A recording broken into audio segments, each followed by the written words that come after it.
Good afternoon, everybody, and welcome to day 2 of Oreca Riyadh, the 14th edition, and to the 3rd edition of Salon du Chocolat et de la Pâtisserie Riyadh. We are so happy to have you, and it gives me great pleasure to welcome our panelists and our moderator for the next talk, which is about hotel development in Saudi Arabia, a very pressing topic. Please, by all means, make yourselves comfortable. There will be a Q&A at the end. And these talks are organized by Hospitality News Middle East and Odema Consulting Services. Without further ado, I'd like to hand over to the lovely Nada Alamuddin, Managing Partner at Odema Consulting Services, who will be moderating the panel. Thank you, Nada. Enjoy the conversation. Good afternoon, and thank you, Lisa. I'm so happy to host such, I am sure, an interesting panel. So let us start by a brief introduction about each one of you, if possible. I'll start with Maher. Thank you, Nada. Good afternoon, everyone. So my name is Maher Abu Nasser. I'm the Managing Director for IHG in Saudi Arabia.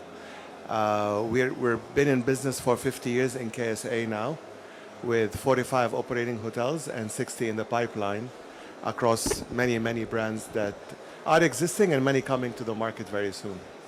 Thank you for being with us. Osama. Thank you for having me. Osama Shahrani. I'm a CEO and co-founder of Maktan Hospitality. Maktan Hospitality is a starting up company in ecotourism, especially agriculture tourism in the country. And it's founded by all Saudi DNA hoteliers. We have big ambitions and big plan for the market, as you can understand from the market perspective that ecotourism and agriculture tourism is growing extensively in the market for the coming years. Thank you so much. Thank you, Osama. Hania. Thank you, Nada. My name is Hani Al-Khouli. I'm the Regional General Manager for Accor Premium Mid-Scale and Economy Hotels and Eastern and Central region, as well as the South somehow. We are, as Accor, again, operating currently 40 plus hotels and branded residences, approximately 46. And in the pipeline, there are 60 till 2030, with 17,000 key across all Saudi Arabia for all brands. Thank you. So welcome again to all of you, and thank you for making the time to be with us. We all know Saudi Arabia is booming, Riyadh as well. So let us start with our first question. How do you describe really the hotel industry in Saudi Arabia, and what are its specificities? I don't know who would like to start. You said it in the question. The past few years have been phenomenal in terms of development for Saudi Arabia. And if you look at the journey of IHG since we started, for the longest time, we had only 3 brands in the kingdom: Intercontinental, Holiday Inn, and Crown Plaza. But if you look today, we have 7, so we've added 4 more, because the demand must meet the new supply that's coming. The expectation of the guests have changed, and we're trying to catch up with those expectations by introducing new brands and new experiences to the guests. So how's it happening? With the kingdom decided to open up its borders for foreign travelers. All these people are coming with those expectations, and we're here to welcome them. Great, thank you, Maher. What about Accor? And how, from your perspective, can you describe the hotel industry? I'm going to ask this question to the 3 of you, so... As a matter of fact, Nada, I want to tell you, from Accor, we see a great momentum of transformation aligned with the Vision 2030. What is happening in the market now is really making us very confident about what's coming. And as I said earlier, about the development in the pipeline and the committed projects and more, I trust that this market, had evolved differently. And let me tell you something, look around you now in Riyadh. If you look few years ago, you won't believe the curiosity that everyone is coming into the market. Just to experience the number of international travelers, and I believe that Maher also agree with me and Osama, is tremendous in terms of increase, in terms of repeated visitor. frankly speaking, we start somehow to phrase the word in another way, because when Saudi Arabia started with the vision, what we said, the whole world was saying what Saudi Arabia is coming. Now the world is coming to Saudi Arabia. So definitely, I mean, there is something happening, and it's going to be an evolve more and more. Hani, you are responsible about Central and East Yes, and South regions. somehow. Do you feel that there is a difference, or is there like more people coming to a certain region more than other?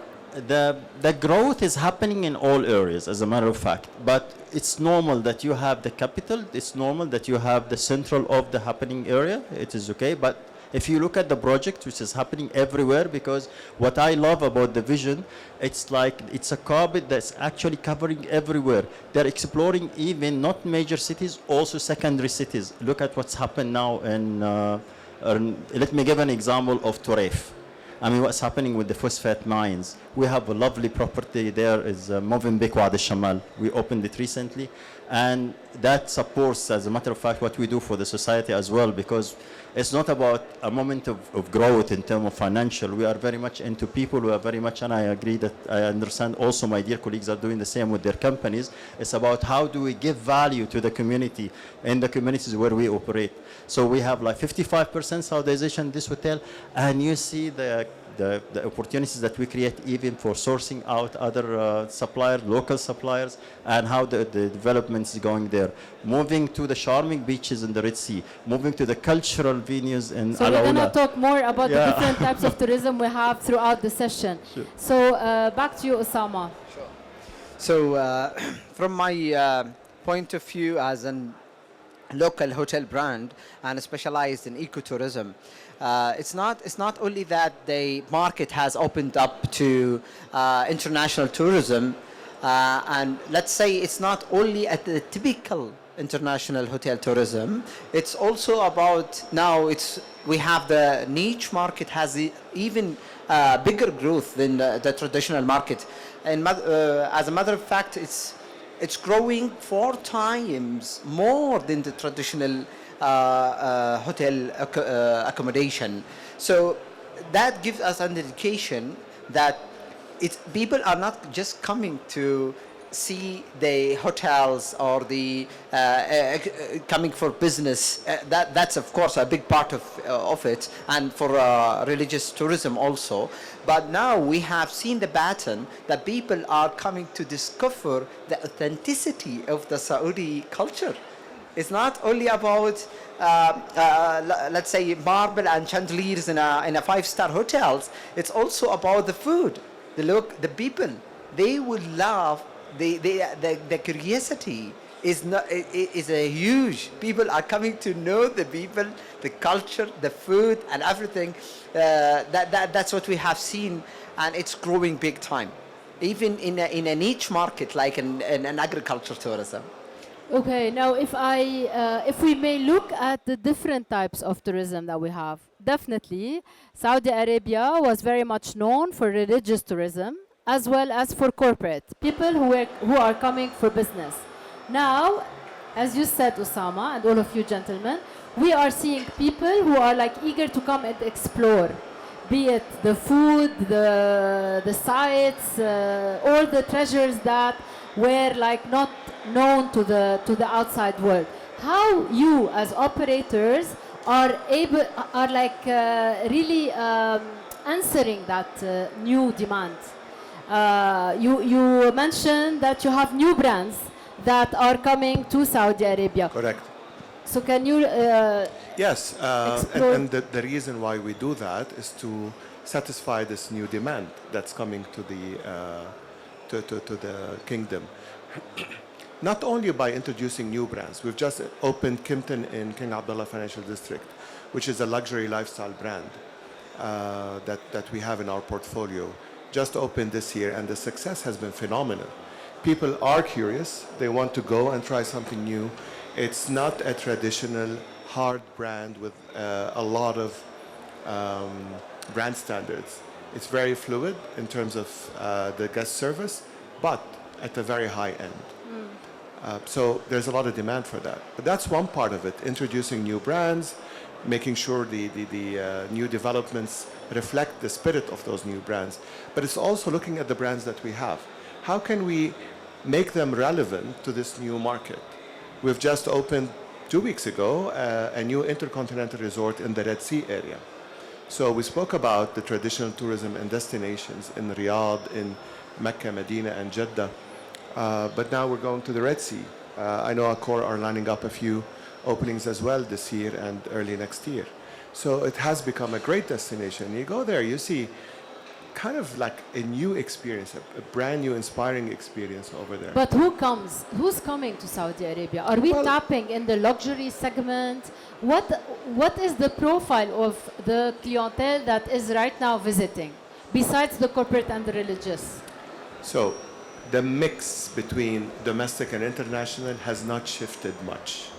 Okay. They both have grown, but the proportion has remained consistent, at least in what we see in our hotels, pretty much.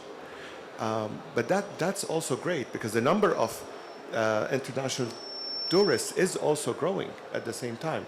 Proportion hasn't changed because also domestic is growing. So at what level? Still, the whole market is perceived as a high-end, five-star and luxury destination. I think if we look few years ahead, this is going to shift and the market will continue to grow in the 4 and 3-star markets as well. What about the brands with Accor, Hani? I agree.